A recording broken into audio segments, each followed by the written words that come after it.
आली तरी सुद्धा कुत्र्यालाही संगती प्राप्त करून देण्याचं सामर्थ्य हे संतांच्या संगतीमध्ये, हे विशेषत्व संत संगतीचे. संत समागम एखादी परी, परी म्हणजे प्रकार. एखाद्या प्रकारात संतांची संगती व्हावी. मग कोणत्या प्रकारात भावे त्यांचे द्वारी श्वानयाती. पुत्र होऊन जरी त्यांच्या संगतीत आपण जर राहिलो तर त्या ठिकाणी संतांची संगती हितकारक आहे. मग काय करते संतांची संगती? काही प्राप्त करून देते. तर महाराज म्हणतात की त्यांच्या संगतीमध्ये राहिल्यानंतर आपोआपच रामनाम श्रवण करायला मिळेल. संत हे सतत रामनाम म्हणत असतात, अखंड रामनामाच्या चिंतनामध्ये असतात. आणि आपण जर त्यांच्या सानिध्यात गेलो तर ते रामनाम आपल्याला श्रवण करायला मिळेल. ते रामनाम आपल्या मुखातून सहजच बाहेर पडेल. तेथे रामनाम होईल श्रवण. आणि नुसतं श्रवणच नाही तर संतांचं उच्चिष्ट देखील खायला मिळेल. उच्चिष्ट देखील खायला मिळेल. म्हणून उच्चिष्ट म्हणजे काय तर संतांच्या मुखातून बाहेर पडणारे जे शब्द आहेत, जे दिव्यवाणी आहे, जे तत्व आहे, ते श्रवण करायला मिळेल. म्हणून कोणत्याही प्रकाराने, कोणत्याही अवस्थेचा काहीतरी निमित्त करून राहा. मग काय निमित्त करता येईल? कामारी बटीक सेवेचा सेवक. कामारी होऊन त्यांच्या दारात काम करण्याकरिता राहा. बटीक म्हणजे बटीनं काम करणारा, त्याला बटीक असं म्हणतात. कामारी होऊन त्यांच्या दारात सेवा करण्याकरिता राहा, बटीनं काम करण्याकरिता राहा, त्यांचं दास्यत्व करा. आणि हे जर करायचं नसेल तर सेवा करण्याकरिता सेवेकरिता राहा. कामारी बटीक सेवेचा सेवक. आणि हे सुद्धा जर करायचं नसेल तर दीनपणे रंग तेथे बने. दीनपणाने रंग होऊन संतांच्या संगतीमध्ये त्यांची सेवा करून राहा. त्याचा परिणाम असा होईल तेथे रामनाम होईल श्रवण. गणेन भोजन उच्चिष्टाचे. रामनाम श्रवण करायला मिळेल. संतांचं उच्चिष्ट खायला मिळेल. संत कृतार्थ करून टाकतील. नवे नवे तर साक्षात भगवान परमात्मा संतांच्या संगतीमध्ये राहतो. ज्या सुखाकारणे देव वेडावला आणि वैकुंठ सोडून संतांमध्ये राहिला असा साक्षात भगवान परमात्मा संतांच्या संगतीमध्ये राहतो. आणि ते ज्या परमात्मा सुखाला प्राप्त करून घेतात, आपण जर त्यांच्या संगतीमध्ये गेलो तर ते परमार्थ सुख ते आपल्यालाही प्राप्त करून दिल्याशिवाय राहणार नाही. विठ्ठल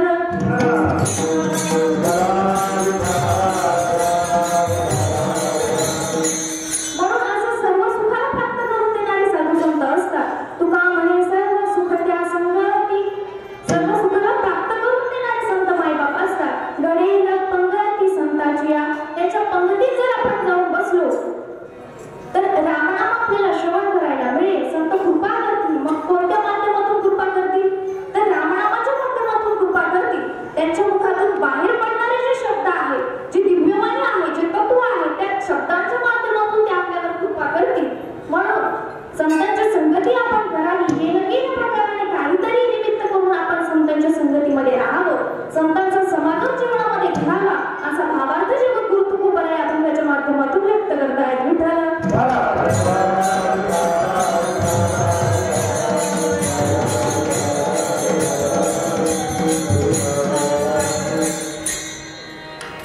गेल्या 25 वर्षापासून आपण मोठ्या उत्साहामध्ये संत महात्म्यांचा पुण्यतिथी सोहळा साजरा करत असतो. आणि यंदाचं हे वर्ष 26वे. आणि यंदाच्या वर्षी कीर्तन सेवा करण्याचा योग माझ्यासारख्या लेकीच्या वाटेला आला. ही मी माझी अनंत जन्माची पुण्याई समजते. विठ्ठल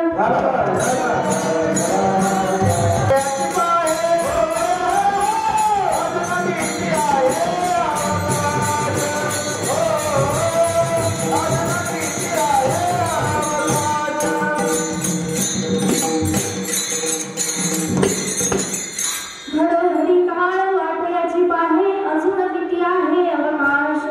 त्यामुळे हे शरीर, हा देह कधी जाईल याची गॅरंटी नाही. घेऊ शकतो का कोणी गॅरंटी वेळेला थांबवून ठेवण्याची?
जाणार आणि एकदा का हा विचार आपण केला की मग काय करायला सांगितलं? संत समागमी धरावी यारी आणि काय करायला लावलं? करावी तातडी परमार्थाची कारण नाशी बंद देह जाणार सज या भवसागरातून जर आपल्याला मुक्त व्हायचं असेल, जीवनाचा उद्धार जर करून घ्यायचा असेल तर साधू संतांना शरण जाणं गरजेचं आहे. विठाला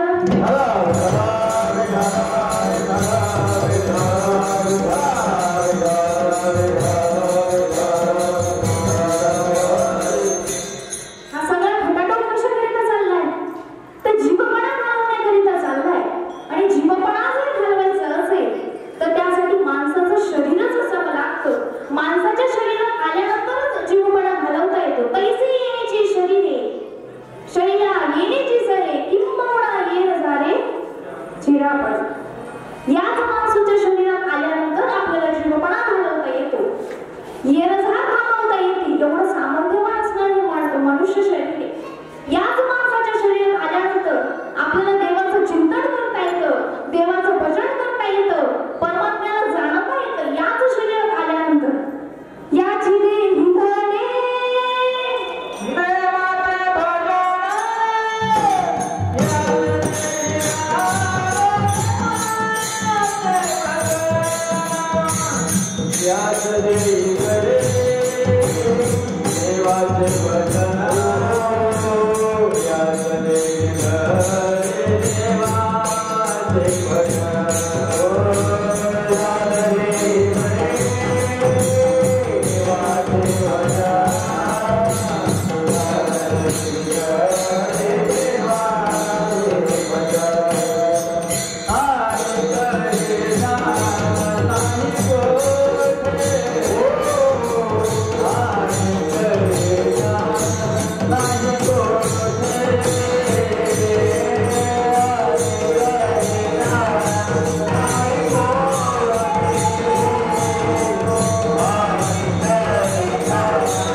शरीरामध्ये आल्यानंतरच हा त्रास घालवता येतो. म्हणून या शरीरात आल्यानंतर माणसाला विवेक धारण करावा आणि मग इंसान अगर है तो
त्याच्यात मनुष्य शरीर दुर्लभ गोष्ट आहे.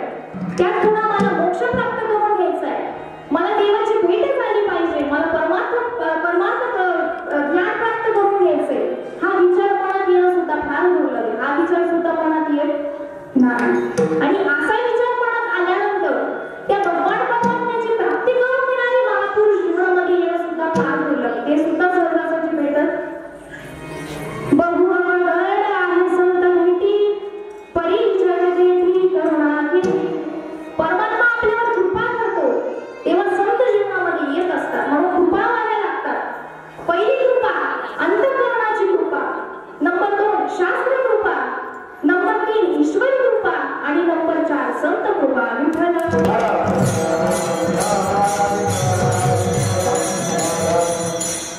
अंतःकरणाची कृपा. मनुष्य परमार्थ करेल केव्हा? त्याचं अंतःकरण म्हणजे मला परमार्थ करायचा आहे. आणि परमानंद मनुष्य जर पारमार्थिक व्हावा असं वाटत असेल सत्य करायची ना आपल्या करायची, तर त्याच्या अंतःकरणाची कृपा त्याच्यावर व्हावी लागेल. अंतःकरणाने निर्णय घ्यायचा की मला परमार्थच करायचंय, बाकी काही करायचं नाही. आपल्या अंतःकरणाचा निर्णय झाला पाहिजे.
आहे